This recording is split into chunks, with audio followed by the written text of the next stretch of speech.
Hello out there. I hope you're all doing well on this Monday night. This is White Ash Flies with Colin Mahoney.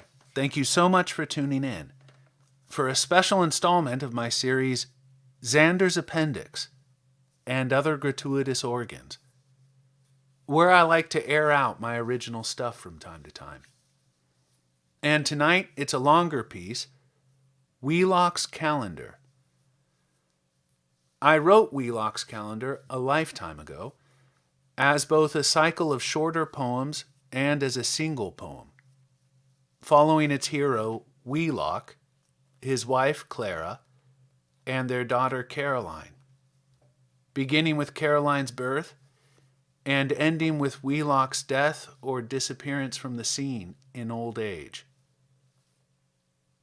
I endeavored to hold the thing together, not just with the calendar format and the recurring characters, but by other recurrences that would resolve themselves into a pattern of sorts.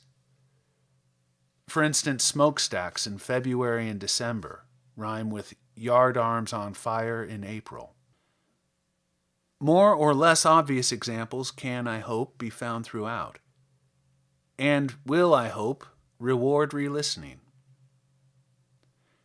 You can find this and older episodes of White Ash Flies on Apple Podcasts, Spotify, SoundCloud, Anchor FM, and on Twitter at Colin Mahoney15. And now, Wheelock's Calendar, written and read by Colin Mahoney, on White Ash Flies.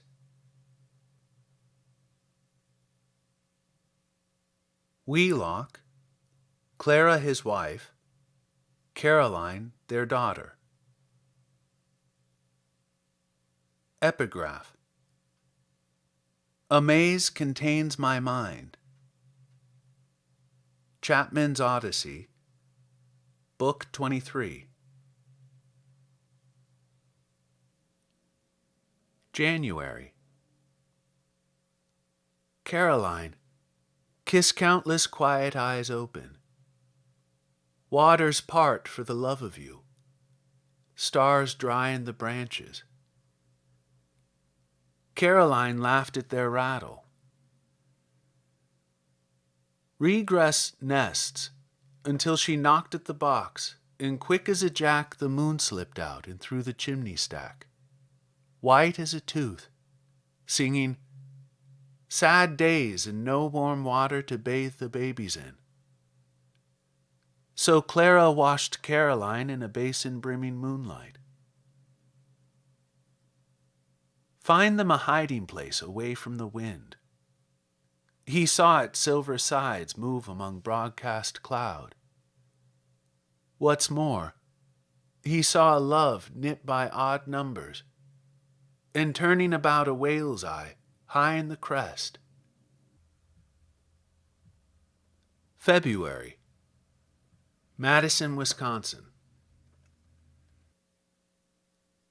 Doom, wide open in a sparrow fire, showed him heaven's press and pull, showed wells of melody, showed him as iron between adamants, above, below. Above the strait between frozen lakes, 3 spars scratch smoke from a passage of air, the continual slow turning of a westward hush. Below, water riddled from a drainpipe warmed a clearing for a congress of birds, quavers and semi-quavers in rising tensions of unlike parts, woodwinding against the hush disintegrating. Wheelock and Clara, with Caroline between, went to watch kites in bloom over Lake Mendota. A cloth albatross danced to trick giggles from Caroline, sniffly and shivering. Handed a kite string, she worried she'd rise, while he heard a sighing underfoot, conducted through dark water. Light westing gold against rooftops, Wheelock and Clara with Caroline between. Underbrush to hedges, a sparrow fire warmed their way home. Sometime after 10 millennia, an aria arose, a wheel over winter gardens formed in the first place, when doom woke a world. A valentine for Clara and Caroline. March. Caroline sifts sand over a clutch of pine cones, whose imbrications, once unlocked, open upon 4 bright corners. Sand through the hand waters the rest of the world, to which Wheelock stands as a blue blade of grass to the sky it skirls past. Springs on spider legs. He hears islets flower along her limits, tastes the water rush of her dissolve. April. Shiloh, 1862. 1. The enemy shifts in depths of sea and star, so roll up the seas and tie the heavens up in a bag. In the valley where 5 elements vie, the crow airs his wing pits and whistles a reveille, dropping live fire into his nest of horizons. 2. His half-acre cleared, the woodsman reclined with his axe under the lone oak left. His daughters moved among stumps, gathering branches just shot with leaves, while a dream unfurled from the belly of his canteen, of a ship sunk to the yardarms in a sea of anemones, with disconsolate women standing in the waves, handing palm fronds up to feather the green wings of angels wheeling overhead, moths cooling a masthead on fire. The woodsman woke to Caroline pelting his chest with flower shot. He shooed her through his beard yellowed with dandelion dust, and she vanished over the hill, where she spied on restless flames of men, deserters crouched in hailstones, tearing threads from coats ever mending, or wading out after heedless rafts. Caroline laughed at log carts bogged to the axles. The woodsman snored under a dripping oak, while caterpillars led in along arcs of crabgrass bedded down in his head, and land winds blew chimney sweeps for eye sockets. At length, the hill swallowed him whole. 3. The queen of bright ceilings includes all in her recurrence. Every last foothold lost in the river's rise. May. 1. Here's how flowers erupt from thunder eggs. A heavy ceiling sounds a vireo song.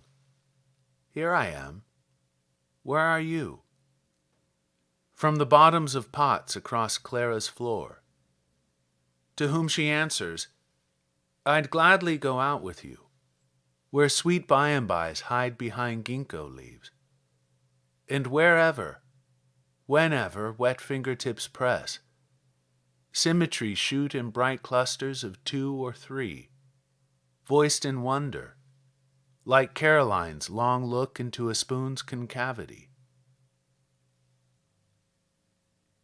2.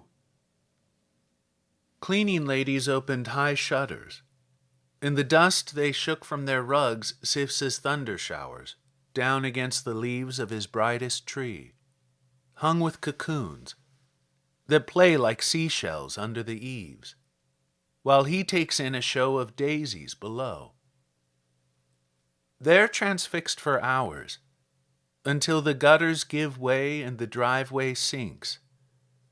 His front door drinks mayflowers, and in one lift, all his belongings ease into the drift with its longings.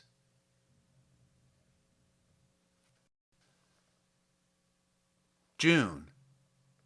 Arches National Park. Through a glance of sheer air, he heard his northings and his eastings there, and gained a vastness through Navajo windows, centered by mountains of salt that gather stone and cloud about them.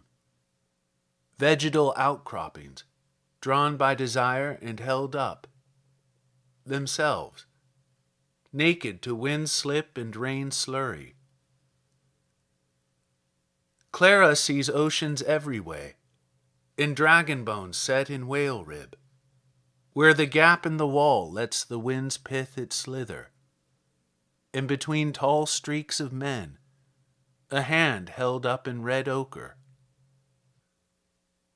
Caroline climbs like an orangutan, and thought the Potash Pond the bluest sky of all, right there under Salt Mountain, and said, Dad said it's Heart Springs caves, with dog's teeth and golden leaves. Angelic scales of a canyon red in alarm from a juniper tree. Tremulous slight shade of primrose and globe mallow. Swallow alcoves, a hive with laughter. All after Caroline into the cleft. July, the 4th on Lake Mendota. Kids dangle their legs over the boathouse eaves, and from the platform at the end of the pier. His dad's camera slung rifle-wise.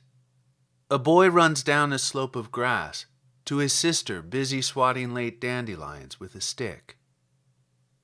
They look up, and the seeds, upset, rise and swarm the stars. His years rear immense against Wheelock's turning. Out west, he stood among reaches of redwood in the midsummer heat they held. But memory doesn't sway at a distance. It's the fugue upholding such lunatic heights. Clara slipped a shard from a shattered stump into her camera case as souvenir. They followed Lewis's blue rig in a rented Malibu along 138, by a meander warming seaward. At Crater Lake, Caroline stared into a cataclysm, mellowed resonant blue, and asked the ranger how long it took to cool the devil's spine. That's the time Clara carried off with her. They pulled off at midday for a swim at an elbow of the lower eel. His body turned, hands gently treading at his sides. The force that eddied him twists redwoods in their sockets, meets rockets before heaven, shedding bright silence on the lake and radiant faces.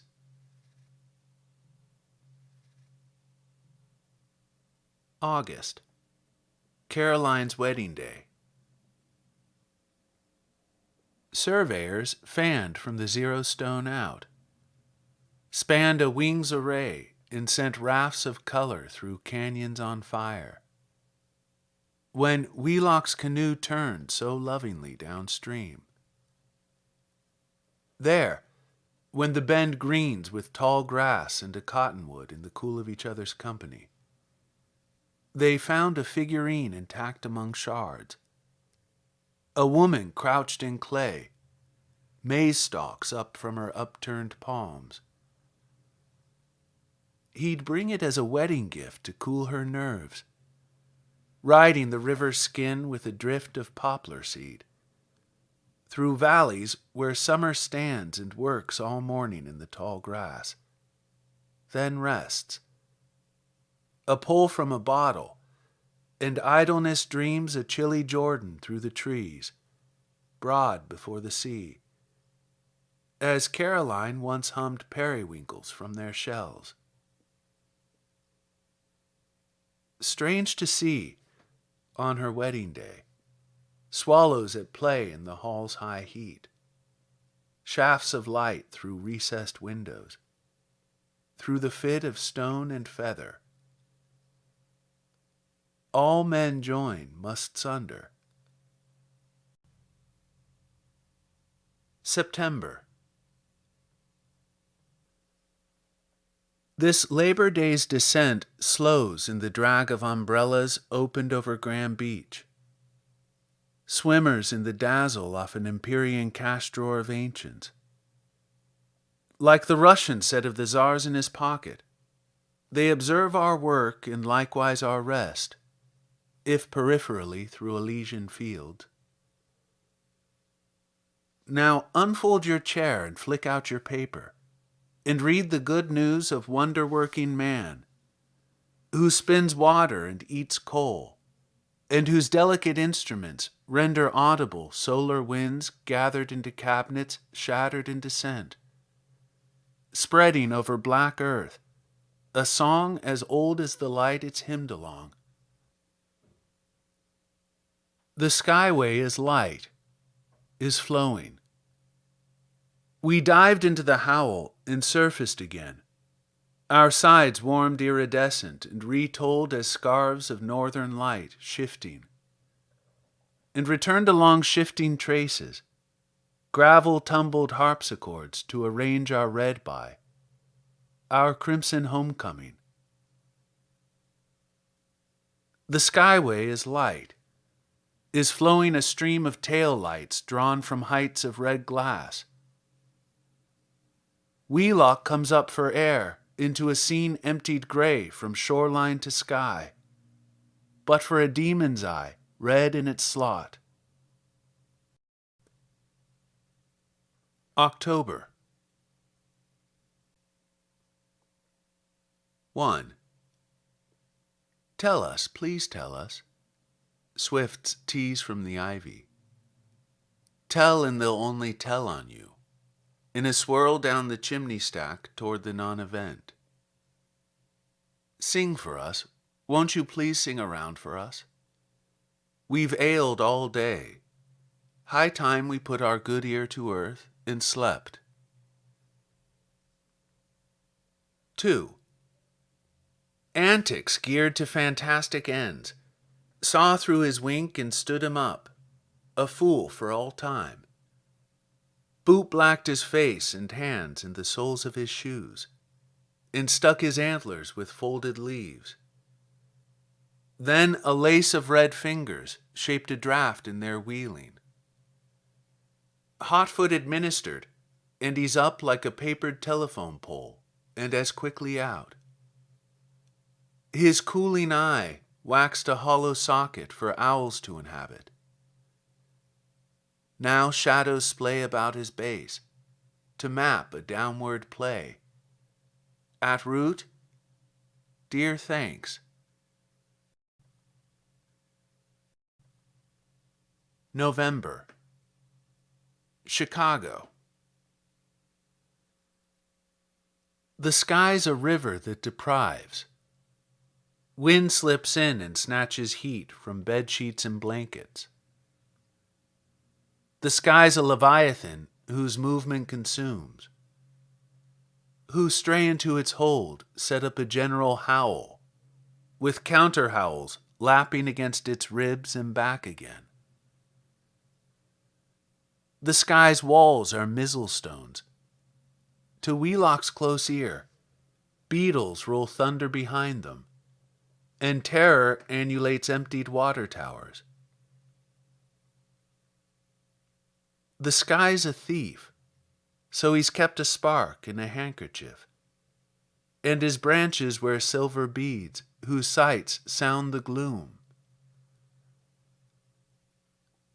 On the radio, manhole covers vanishing city-wide. Past sealed house fronts, a shopping cart sings the last load of scrap to the stars.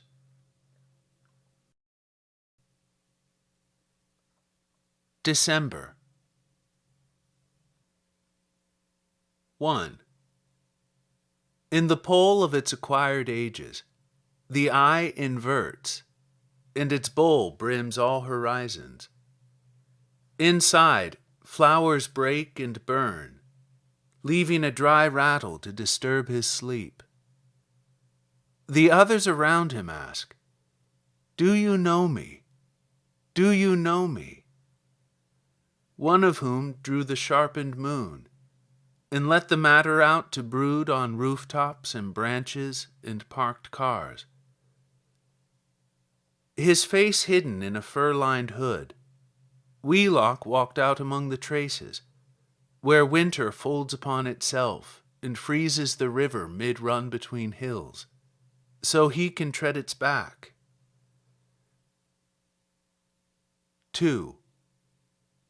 The possible, no greater than the actual, that these hills comprise basket-loads of earth, and hold the dead upright to issue in twisting volutes from smokestacks into an open hand. Particulates blow through and pool in uninterrupted sight on the other side. 3.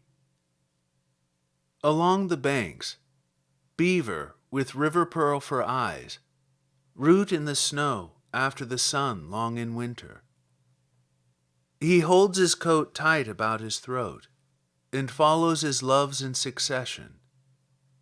Which series constitutes his mind? His tree as moonlight spans its branches, all in equipoise, all caught in a whelk shell and carved along its convexity, the seashell of Caroline's green sleep, sound in Clara's arms.